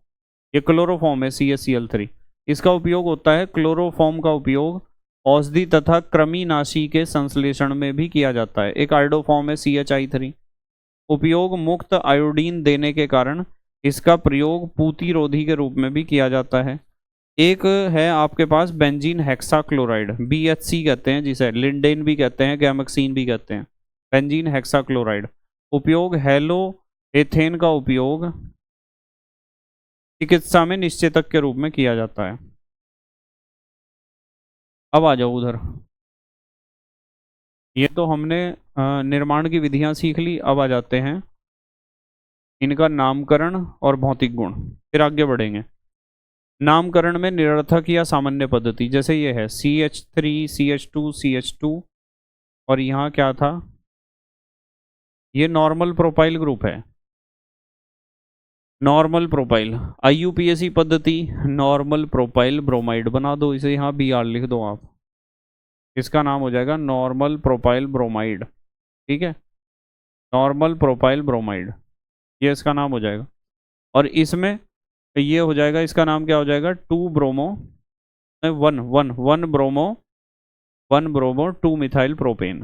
1 पर तो ब्रोमो है, 2 पर मिथाइल है प्रोपेन के। IUPAC नाम और सामान्य नाम सिखा रखे हैं। भौतिक गुण की बात कर लेते हैं हम। गलनांक एवं क्वथनांक, समान एल्किल के लिए हैलोजन का अणुभार बढ़ने के साथ क्वथनांक बढ़ता है। अणुभार हैलोजन का बढ़ेगा ना, तो अणुभार भी बढ़ने के साथ साथ क्वथनांक तो बढ़ेगा ही, क्योंकि वांडरवाल फोर्स ज्यादा लगेंगे। थोड़ा सा पेज को इधर कर लेता हूं मैं। तो गलनांक एवं क्वथनांक, समान एल्काइल समूह यानी R तो एक जैसा हो, हैलोजन बदल रहे, फ्लोरीन क्लोरीन ब्रोमीन आयोडीन। समान एल्किल समूह के लिए हैलोजन का अणुभार बढ़ने के साथ क्वथनांक बढ़ता है। घनत्व की बात करें, एल्काइल ब्रोमाइड व आयोडाइड के घनत्व जल से अधिक होते हैं, जबकि फ्लोराइड व क्लोराइड के घनत्व जल से कम होते हैं। अणुभार कम है ना इसलिए। विलेयता, हेलो एरीन अल्प ध्रुवीय होने के कारण जल में विलेयता प्रदर्शित नहीं करती। हेलो एरीन, इनकी विलेयता क्या होती है, कम होती है। अब एक मिनट में चेक कर लूं। हमने इसे पढ़ लिया, ये दोनों पढ़ लिया। अब आगे आ जाते हैं, रासायनिक गुण आ गए हमारे पास इनके। ठीक है, रासायनिक गुण तो क्लियर दिखाई दे रहे होंगे, या साइज बढ़ाऊं थोड़ा सा? रासायनिक गुण तो क्लियर दिखाई दे रहे होंगे आपको। चलो पहले इन्हें पढ़ लेते हैं, फिर उन्हें पढ़ लेंगे। रासायनिक गुण,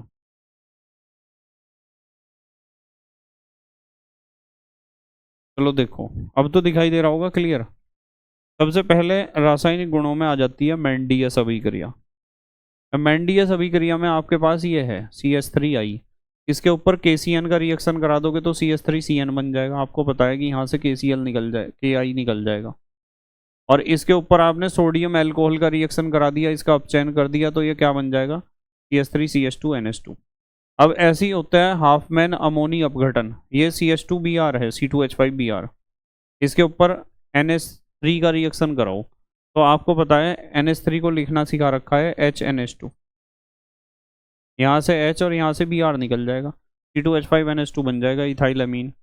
वुड्स अभिक्रिया आपको पता ही है। वुड्स अभिक्रिया में हम RX लेते हैं 2 और सोडियम के साथ रिएक्शन करते हैं, ऐसे सिखा रखा है।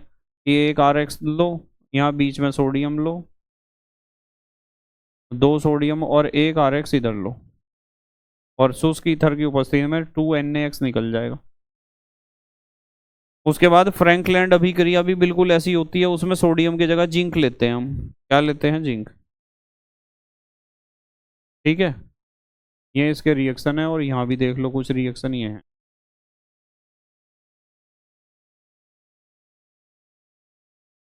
ये हमारे पास था CH3CH2X, यानी हेलो एरीन, हेलो एल्केन है।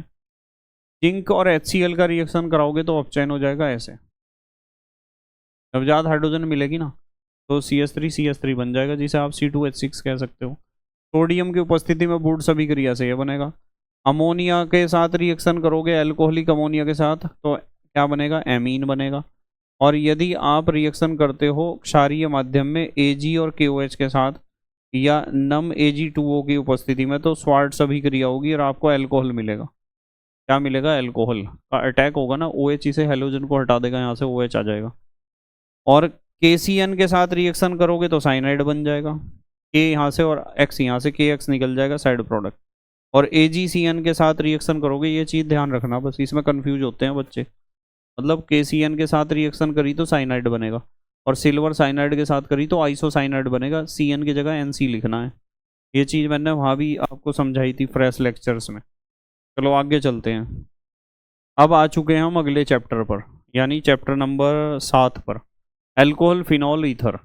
एल्कोहल फिनॉल ईथर में सबसे पहले हम देखते हैं विरेचन, कि आप एल्कोहल कैसे बनाओगे, फिनॉल कैसे बनाओगे, ईथर कैसे बनाओगे। यहाँ से देखते हैं विरेचन। सबसे पहले बात हम करेंगे इसकी, एल्कोहल की। एल्कीन से बना सकते हैं, डबल बॉन्डेड हाइड्रोकार्बन है एल्कीन। इसका जब आप जल अपघटन करोगे तो जल अपघटन करते ही क्या होगा, मार्कोनिकॉफ का नियम लगे ना, यहाँ से इधर H और इधर OH जुड़ जाएगा, ये बन गया एल्कोहल। देखो OH बीच में ही तो जुड़ा, ये इस वाले कार्बन पर जुड़ा, बीच वाले पर मार्कोनिकॉफ नियम लगा। कार्बोनिल यौगिकों के अपचयन से, कार्बोनिल यौगिक है यानी एल्डिहाइड या कीटोन कुछ भी है, इसका अपचयन करोगे तो देखो OH नहीं आ गया क्या, CHOH, ये बन गया एल्कोहल। ग्रेगनार्ड अभिकर्मक से RMgX के ऊपर जब आप इसका रिएक्शन करोगे तो आपको पता है यहाँ से बॉन्ड टूट जाएगा, यहाँ तो R जुड़ेगा और यहाँ जुड़ेगा MgX, तो OH MgX यहाँ फिर जल अपघटन करके बना ही रखा आपने। इस तरीके से अल्कोहल के बाद ईथर। चलो फिनॉल का एक रिएक्शन है, इसे देख लो, दिखाई दे रहा ना फिनॉल वाला रिएक्शन, ये क्लोरोबेंजीन है, इसके ऊपर NaOH का रिएक्शन कर दो तो क्या निकल जाएगा यहाँ से, ये NaClOH आ जाएगा। ठीक है, अम्लीय माध्यम रखो बाद में थोड़ा।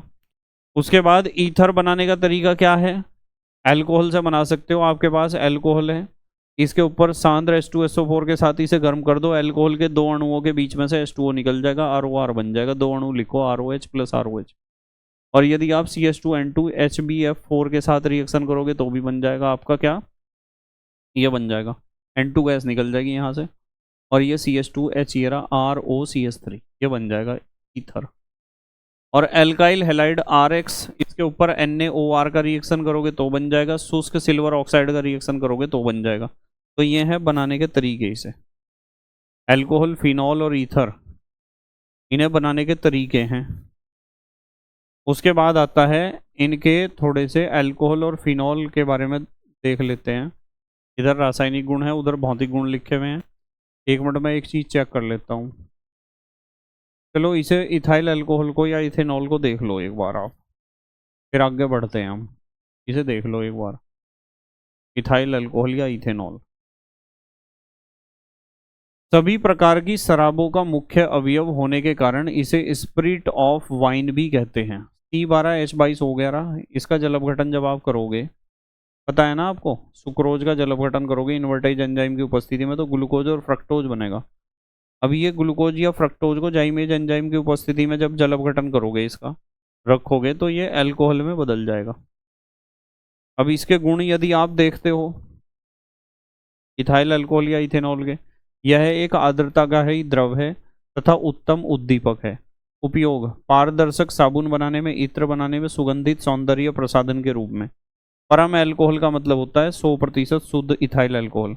परिशोधित स्पिरिट का मतलब होता है 95.8% अल्कोहल है और बाकी पानी है उसमें, इसे कहते हैं परिशोधित स्पिरिट। ठीक है, अब देखते हैं, हमने बनाने की विधियां सीख ली, अल्कोहल सीख लिया, अब हम पढ़ेंगे यहाँ से पढ़ेंगे। मैं जूम कर रहा हूँ, कोई बात नहीं। चलो पहले इनके रासायनिक गुण है, इधर भौतिक गुण है, पहले भौतिक गुण ही देख लेते हैं,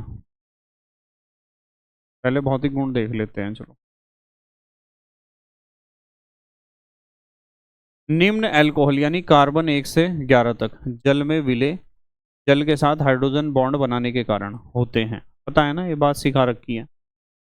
इनके क्वथनांक समान अणुभार वाले एल्केन, ईथर और हेलो एल्केन से उच्च होते हैं, क्योंकि हाँ हाइड्रोजन बॉन्ड बढ़िया बनता है। यह जल में विलय, ध्रुवीय, विषैले तथा पूतिरोधी गुण वाले होते हैं। ठीक है, जल में घुलनशील होते हैं, ध्रुवीय होते हैं, विषैले होते हैं, पूतिरोधी यानी एंटीसेप्टिक होते हैं। इनके क्वथनांक उच्च होते हैं। ईथर अत्यधिक वाष्पशील, ज्वलनशील और जल में अल्प विलय होते हैं। इनके क्वथनांक अल्कोहल की अपेक्षा काफी कम हैं, इनके क्वथनांक कम हैं ईथर के। उसके बाद आ जाते हैं हम यहाँ, ये तो भौतिक गुण पढ़ लिया आप, रासायनिक गुणों की बात करते हैं। चलो, रासायनिक गुण, सबसे पहले देखते हैं अल्कोहल के रासायनिक गुण। एस्टरीकरण आपको पता है, acid plus alcohol is equal to ester. ठीक है, यहां से इस तरीके से एस्टर बन जाएगा।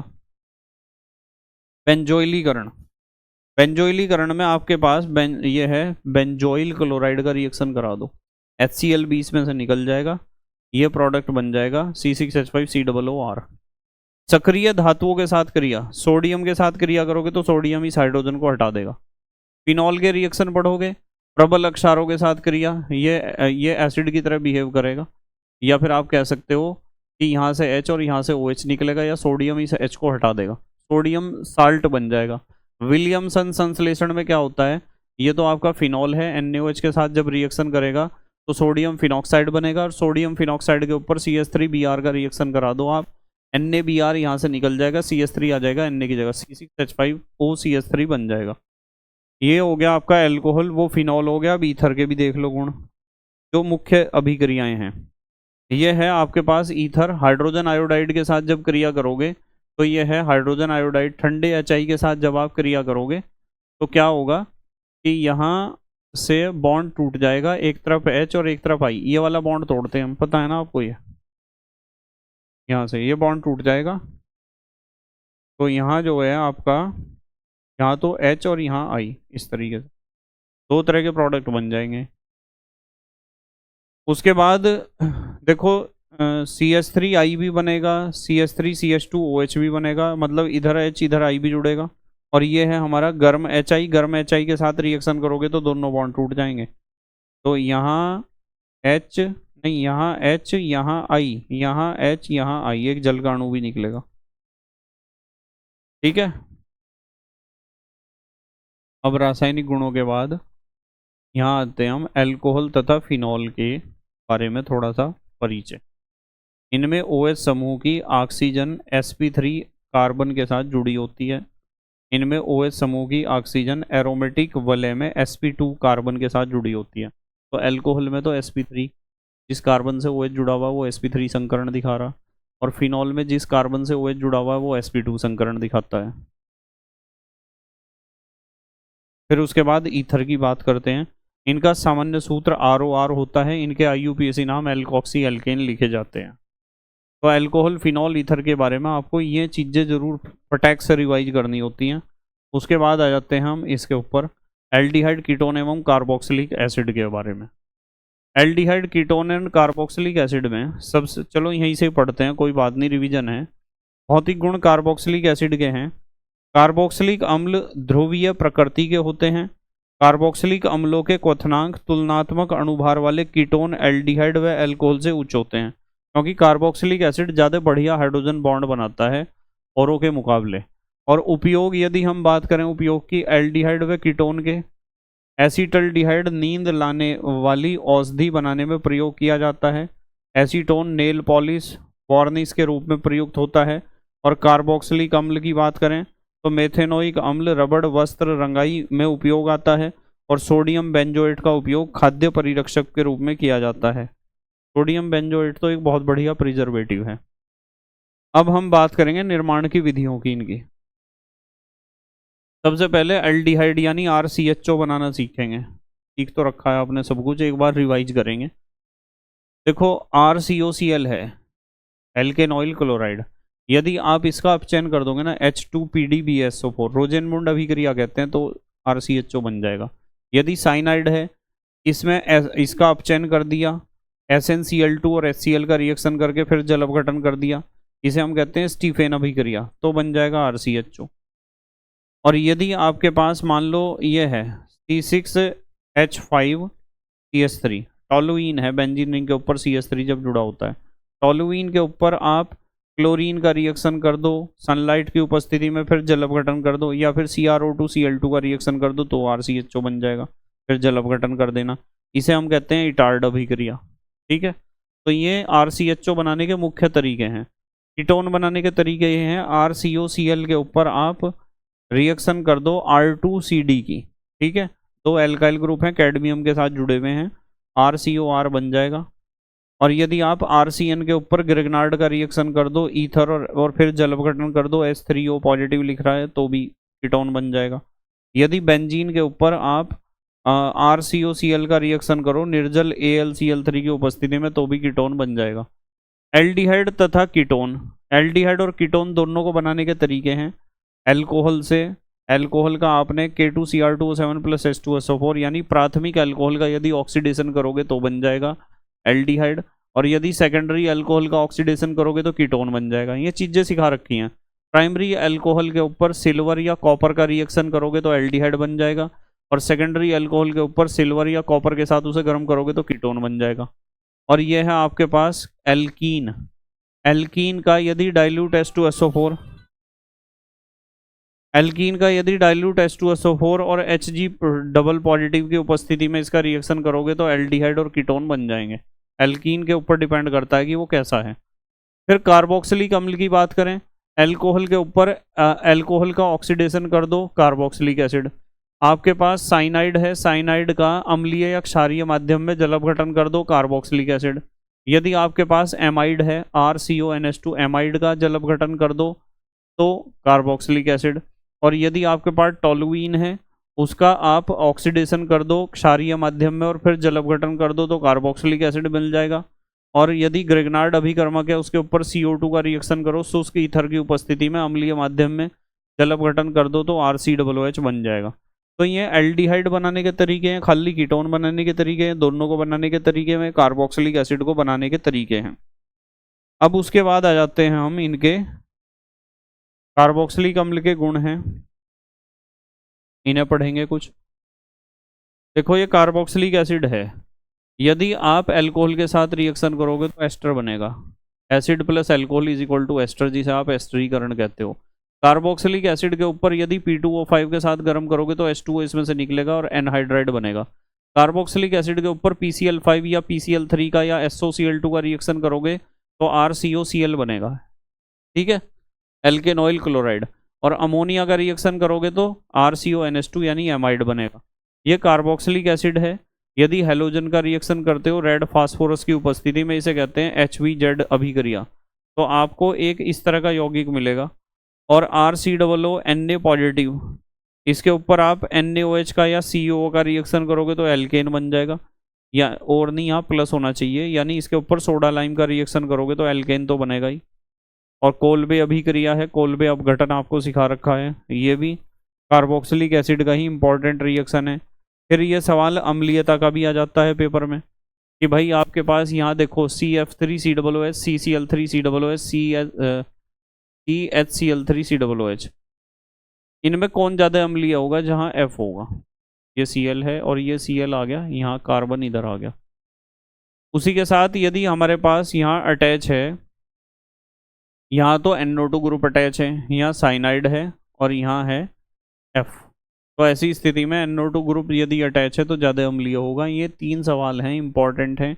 इसमें NO2 यहाँ अटैच है, इसमें OCH3 या इलेक्ट्रॉन अट्रैक्टिंग ग्रुप है, इलेक्ट्रॉन रिलीजिंग ग्रुप है। क्लियर होगी बात? तो ये 3 क्वेश्चन इस तरह के आ जाते हैं हमारे पास। फिर आता है फॉर्मिक एसिड। अब फॉर्मिक एसिड, तो आप फॉर्मिक एसिड को बनाने का चित्र है और इसके उपयोग हैं कुछ। अगला चैप्टर हमारा जो है नोवा चैप्टर, एमीन। एमीन के बारे में हमें क्या क्या पढ़ना है? ये एमीन है, भौतिक गुण है, इधर निर्माण की विधियां हैं। तो पहले हम एमीन के भौतिक गुण ही पढ़ लेते हैं, फिर निर्माण की विधियां पढ़ेंगे। एमीन के भौतिक गुण, निम्नतर एलिफेटिक एमीन मत्स्य गंध वाली गैसें हैं, यानी जो लोअर एमीन्स हैं उसमें से मछली जैसी गंध आती है।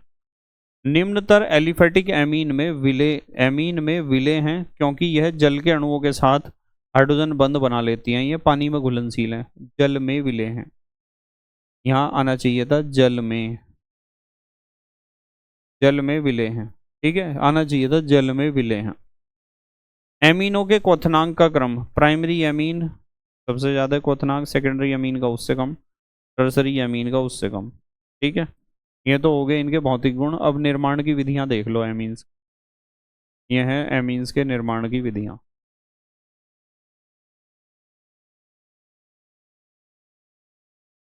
निर्माण की विधियां, अभिक्रिया NO2 के साथ,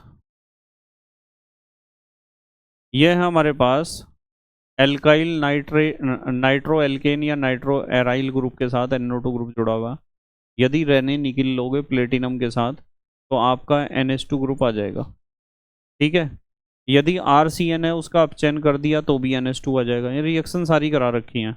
हाफमैन ब्रोमेमाइड अभिक्रिया में पता है RCONH2 का CO गायब हो जाता है यदि NaOH के साथ रिएक्शन करते हो Br2 की उपस्थिति में। उसके बाद ये आपके पास है C6H5NH2 प्राइमरी एमीन है, और यदि इसके ऊपर आपने HNO2 का रिएक्शन करा दिया NaNO2HCl की उपस्थिति में तो यहाँ डाईएजोटाइजेशन हो जाएगा, N2Cl में कन्वर्ट हो जाएगा, बेंजीन डाइजोनियम क्लोराइड बन जाएगा। डाइजोनियम लवण बनाने की विधि है। उसके बाद आ जाओ आप, ये हैं इसके अमीन के रासायनिक गुण, और उधर डाइजोनियम लवण है। एमीन के रासायनिक गुण देख लेते हैं पहले। एमीन के रासायनिक गुण में सबसे पहले कार्बिल एमीन अभिक्रिया है, आपने बहुत बढ़िया तरीके से सीख रखी है। RNH2 CSCl3 + 3KOH आइसोसाइनाइड अभिक्रिया भी कहते हैं इसे ये तो। और ये है नाइट्रस अम्ल के साथ क्रिया, NaNO2HCl के साथ रिएक्शन, HNO2 का रिएक्शन होगा OHNO की तरह, सीख रखा है, अल्कोहल बनेगा। मेनीच अभिक्रिया है, ये एमीन है, ये फॉर्मल्डिहाइड है, दोनों के साथ रिएक्शन होगी तो एसीटोफिनॉन बनेगा, और फिर फिनॉल जो बना, एसीटोफिनॉन के बाद क्या होगा कि इसमें, हाँ ठीक है ठीक है, यहीं तक करना है आपको, तो अणु आपस में जुड़ जाएंगे इस तरीके से। हिंसबर्ग अभिकर्मक के साथ कैसे क्रिया होती है ये भी मैंने सिखा रखा है आपको।